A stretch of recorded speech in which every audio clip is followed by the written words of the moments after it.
जय हिंद, जय भारत। मैं हूं रीना सुतार और स्वागत करती हूं आपका मेरे इस चैनल में। कल एक वीडियो के माध्यम से मैंने ये जानकारी शेयर की थी कि देखिए OROP 2 की विसंगतताओं को दूर करने के लिए जो सभी भूतपूर्व सैनिक संगठन है जो राष्ट्रीय स्तर पर काम कर रहे हैं वो सब एक साथ आएंगे और ये काफी अच्छी खबर थी। और इससे जो OROP 2 की विसंगतताएं दूर करने की बात हो या न्याय की उम्मीद हो ये बढ़ जाती है। इसी के साथ देखिए आज की इस वीडियो में जानकारी शेयर करूंगी कि एक्स ग्रुप के जो वेटरन्स हैं उन्होंने अपना एक संगठन शुरू किया है। इसकी जानकारी जो है आज के इस वीडियो में शेयर करूंगी कि अगर आप उसको ज्वाइन करना चाहते हैं तो ज्वाइन कर सकते हैं। और ये संगठन बना है OROP 2 में। जिस तरीके से ये एक विसंगतता थी कि 2016 के पहले के जो वेटरन्स हैं उनके लिए अलग टेबल बनाई गई और 2016 के बाद के जो वेटरन्स हैं उनके लिए अलग टेबल बनाई गई, एक्स ग्रुप के जो वेटरन्स हैं उनके लिए।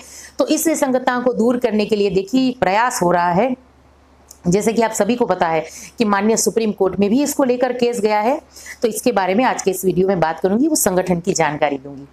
और इसी के साथ साथ देखिए अब एक और अच्छी खबर शेयर करूं तो कम से कम मिनिस्ट्री ऑफ डिफेंस ने या कहूं कि एयर हेडक्वार्टर ने ये माना है कि OROP 2 में विसंगतताएं हैं और उसको सही करने को लेकर देखिए क्या काम हो रहे हैं उसकी जानकारी एक लेटर के माध्यम से हमारे साथ शेयर हो रही है।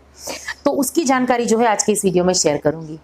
चलिए ज्यादा देर ना करते हुए आज के इस वीडियो को शुरू करते हैं। तो चलिए वीडियो को शुरू करते हुए सबसे पहले हम यहाँ पर बात करते हैं कि एयर वेटरन्स के द्वारा जो एक एक्स ग्रुप को लेकर एक संगठन बनाया गया है उसकी जानकारी शेयर करती हूँ।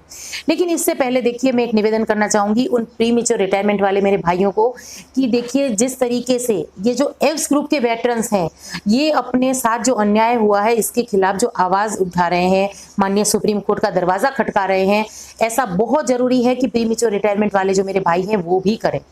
तो इसको लेकर देखिए मैं एक पहल करने जा रही हूँ कि जिस तरीके से एक्स ग्रुप का एक संगठन बना, देखिए हम संगठन तो अभी नहीं बना रहे हैं लेकिन एक व्हाट्सएप ग्रुप बना रहे हैं जो सिर्फ और सिर्फ प्रीमेच्योर रिटायरमेंट वालों का व्हाट्सएप ग्रुप होगा।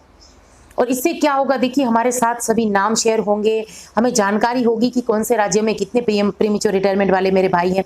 और इसके जरिए देखिए आने वाले दिनों में अगर हमें माननीय सुप्रीम कोर्ट का दरवाजा खटकाना पड़े, इसको लेकर हमें केस करना पड़े तो हमारे पास इसकी सही जानकारी हो।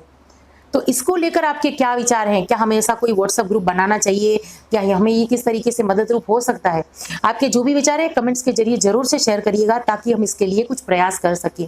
बाकी मैं तो कोशिश कर ही रही हूँ कि कोई भी हमारी तरफ से यानी प्रीमेच्योर रिटायरमेंट वाले मेरे भाइयों के लिए अगर कोई माननीय सुप्रीम कोर्ट में अगर हमें केस करता है या हमें जीत दिलाने के लिए कोशिश करता है, इसके लिए मैं प्रयास तो कर ही रही हूँ। चलिए इसी के साथ वीडियो में आगे बढ़ते हुए मैं जो एक्स ग्रुप के पेंशनर्स हैं इनकी बात करती हूँ। एक संगठन बनाया है एयर वेटरन्स ने, देखिए जिनका नाम है technical air veterans welfare association. अब पैन इंडिया एसोसिएशन है ये। और ये देखिए ये बना है 2016 के पहले के जो वेटरन्स हैं जिनके साथ OROP 2 में अन्याय हुआ है, जिनको कम ग्रेड पे दे रहे हैं, ग्रुप पे दे रहे हैं, उनके लिए ये संगठन जो है ये बना है। इसकी जानकारी देखिए आप पूरी अभी आप स्क्रीन पर देख पा रहे होंगे। इसमें स्टेप बाय स्टेप बताया गया है कि किस तरीके से आप जो है इस संगठन को ज्वाइन कर सकते हैं। और जो लाइफ मेंबरशिप फ़ी है वो 500 रुपये है। और यहाँ पर इनके फाउंडर कौन है ये सब की जानकारी जो है बैंक डिटेल वगैरह आप स्क्रीन पर देख पा रहे होंगे। और इसका देखिए उद्देश्य यही है कि जो एक्स ग्रुप के जो पेंशनर्स हैं जिनके साथ ऐसा अन्याय हुआ है उनको सही किया जा सके। और इसी के साथ साथ आने वाले दिनों में यानी कि OROP 3, 4 में भी उनके साथ किसी भी तरह का अन्याय ना हो, इस चीज़ को सही करने के लिए ये संगठन जो है ये बनाया गया है। तो अगर आप इनमें ज्वाइन करना चाहते हैं तो ये सारी डिटेल जो है आपके सामने है। तो अभी आपने देखा कि एक्स ग्रुप के कुछ वेटरन्स हैं, इनके लिए ये संगठन बना है जिनके साथ अन्याय हुआ है OROP 2 में। और अभी ये सिर्फ एयर वेटरन्स के लिए है, आने वाले दिनों में ये नेवी या आर्मी के लिए हो सकता है, लेकिन अभी ये सिर्फ एयरफोर्स के जो वेटरन्स हैं ये ग्रुप उन्हीं के लिए है। चलिए इसके बाद वीडियो में आगे बढ़ते हुए मैं एयर हेडक्वार्टर का एक लेटर जो है वो पढ़कर सुनाऊंगी। 17 सितंबर का ये लेटर है। और ये देखिए दिल्ली वेटरन्स के नाम से एक संगठन है। इनके जो कुछ वेटरन्स हैं उन्होंने एक ज्ञापन सौंपा था जिसमें कुछ पॉइंट वाइज पूरी सही तरीके से ये ज्ञापन बनाया गया था। और ये माननीय राष्ट्रपति जी, माननीय प्रधानमंत्री जी, माननीय रक्षा मंत्री जी और इसी के साथ साथ देखिए माननीय CDS और secretary of department of ex service and welfare के साथ साथ चीफ ऑफ एयर स्टाफ को भी इसकी जानकारी दी गई थी, ये ज्ञापन सौंपा गया था और ये इतना व्यवस्थित, इतना सही तरीके से ये ज्ञापन बनाया गया था कि देखिए इसका एक उत्तर भी आया है जो आज की इस वीडियो में शेयर करूंगी। और देखिए अब जैसे कि वीडियो के शुरू में मैंने कहा था कि आधी जीत हमारी यहीं पर होती है, क्योंकि अब कम से कम जो पहले ये जो लोग ये कह रहे थे कि ओआरओपी में कोई विसंगतता ही नहीं है, वो सही तरीके से लागू हुई है। आज देखिए कम से कम ये हुआ है कि ये मानने के लिए देखिए मजबूर हुए हैं कि हाँ ओआरओपी में विसंगतताएं हैं, तो अगर वो मान रहे हैं तो उसको सही भी करने के लिए प्रयास करेंगे और ये काफ़ी अच्छी बात है। और उसी के साथ साथ ये तो मैंने शेयर किया ही देखिए वीडियो के माध्यम से कि सभी बड़े संगठन जो राष्ट्रीय स्तर पर जो बड़े संगठन है वो एक साथ आने के लिए सोच रहे हैं, इसीलिए भी ओआरओपी 2 की विसंगतताएं दूर होने की जो उम्मीद है ये बढ़ जाती है। चलिए अब ये लेटर जो है ये पढ़कर सुनाती हूँ।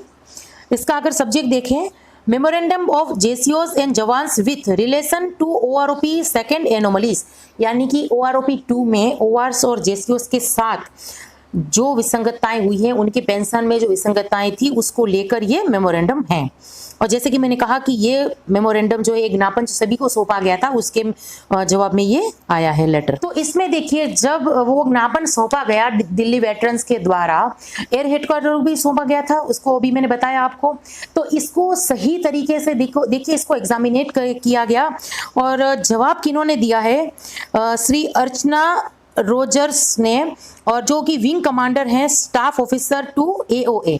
तो इन्होंने देखिए इन पॉइंट्स बाय पॉइंट्स इसका सारा जवाब दिया है कि इसमें विसंगतताएं तो हैं, देखिए ये तो माना है और इसको लेकर क्या अच्छी खबर है वो भी मैं अभी शेयर करूंगी, लेकिन कम से कम ये मुद्दे जो हैं ये फिर से इसके बारे में विचार किया जा रहा है, ये काफ़ी अच्छी बात है।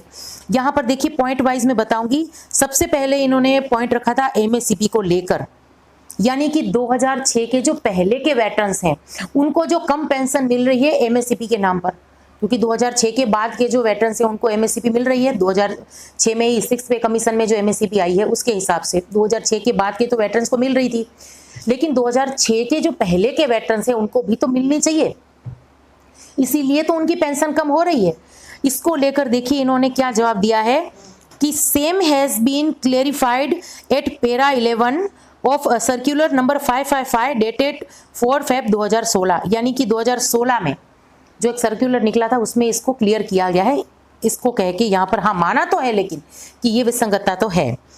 इसके बाद देखिए सेकंड पॉइंट पर है एक्स पे 6200 एंड टेबल नंबर 8, यानी कि सबसे बड़ी विसंगति ओआरओपी 2 की कि सेम पेंशन सेम सेवा सेम रैंक के बावजूद गलती सिर्फ उन वेटरन्स की इतनी है कि वो 2016 से पहले रिटायरीज आए हैं, इसीलिए उनकी जो पेंशन है वो सीधे सीधे काफ़ी हद तक कम कर दी गई। इसको लेकर मैंने कहा भी कि वो आवाज़ भी उठा रहे हैं, माननीय सुप्रीम कोर्ट का भी दरवाज़ा खटका रहे हैं। तो इसको लेकर देखिए यहाँ पर जब पूछा गया तो क्या जवाब दिया है कि हाँ ये माना कि ये एक मेजर इशू है ओआरओपी में, ओआरओपी 2 की विसंगति में ये सबसे बड़ी ये परेशानी तो है ही। और इसको यानी कि जो ये जवाब दे रही है उनकी तरफ से ये कहा गया है कि एयर हेडक्वार्टर ने मिनिस्ट्री ऑफ डिफेंस के साथ साथ देखिए department of ex service and welfare के सामने इस पॉइंट को उठाया था, बार बार इसके बारे में बात की गई है कि भाई एक्स ग्रुप के जो वेटरन्स हैं उनके साथ ही अन्याय क्यों किया गया है, इसको लेकर हमने बात की थी। और आपका ज्ञापन मिलने के बाद हमने फिर से मिनिस्ट्री ऑफ डिफेंस के सामने ये बात उठाई है और department of ex service and welfare के साथ इसको लेकर बातचीत चल रही है। यानी कि देखिए माननीय सुप्रीम कोर्ट में तो ये केस है ही, इसी के साथ साथ मिनिस्ट्री ऑफ डिफेंस के सामने भी इसके बारे में बात हो रही है।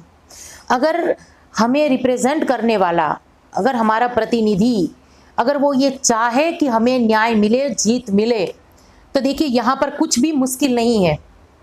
ये एक प्रयास था कुछ एयर वेटरन्स का, एक सही तरीके से ज्ञापन सौंपा गया सभी को, पॉइंट टू पॉइंट इसमें सही तरीके से सही समझाया था, तो उसको लेकर देखिए जवाब भी पॉजिटिव आया।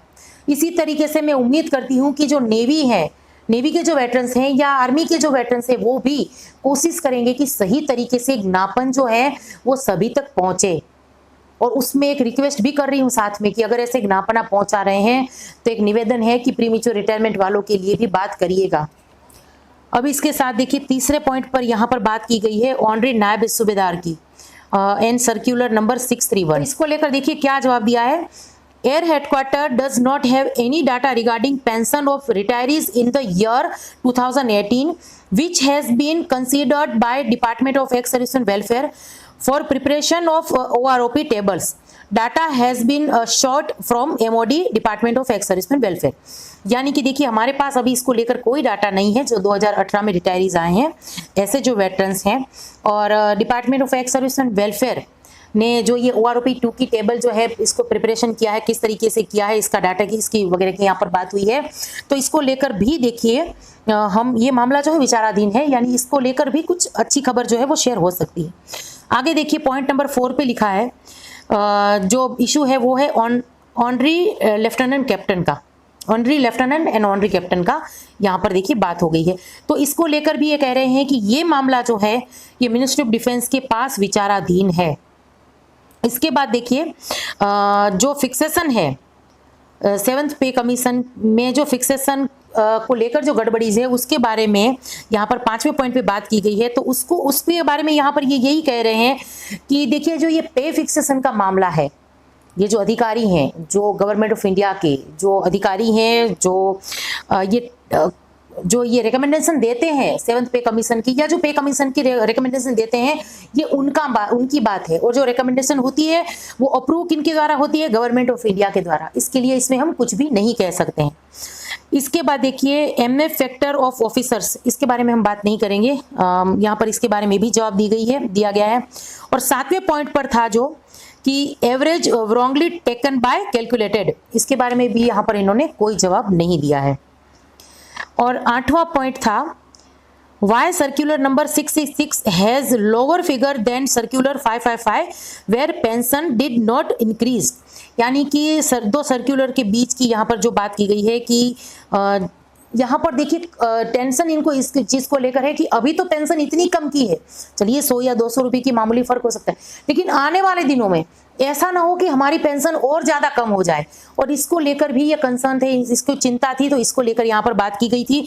तो यहाँ पर इसके जवाब में एयर क्वार्टर की तरफ से जवाब आया है कि ये आपका पर्सनल ओपिनियन हो सकता है, तो इसको लेकर हम कोई जवाब नहीं दे रहे हैं। तो इस तरीके से देखिए ये जवाब आया है एयर हेडक्वार्टर की तरफ से, जो उनको जो ज्ञापन सौंपा गया था, जो दिल्ली वेटरन्स ने सौंपा था एक विस्तार से, तो इसके बारे में ये जवाब आया है। इसमें एक दो अच्छी खबर भी निकल कर आ रही है जो कि अभी आपने सुना। और इसी के साथ एक्स ग्रुप को लेकर जिस तरीके से जो बात हो रही है, यानी कि मिनिस्ट्री ऑफ डिफेंस के सामने, department of ex service and welfare के सामने फिर से ये बात उठाई गई है, तो इससे तो यही लग रहा है कि कहीं ना कहीं एक्स ग्रुप के जो वेटरन्स हैं उनको तो जल्दी से न्याय मिल ही जाएगा।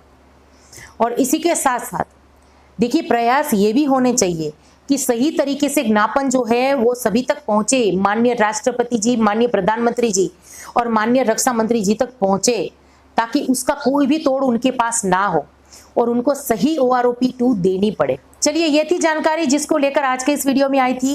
बाकी वीडियो कैसा लगा कमेंट्स के जरिए जरूर से बताइएगा, और यूजफुल लगे तो लाइक और शेयर करना ना भूलिएगा। और मेरे चैनल पे नए हैं तो चैनल से जुड़ने के लिए चैनल को सब्सक्राइब कर दीजिएगा। और इसी के साथ आज के इस वीडियो से विदा लेती हूँ। जय हिंद।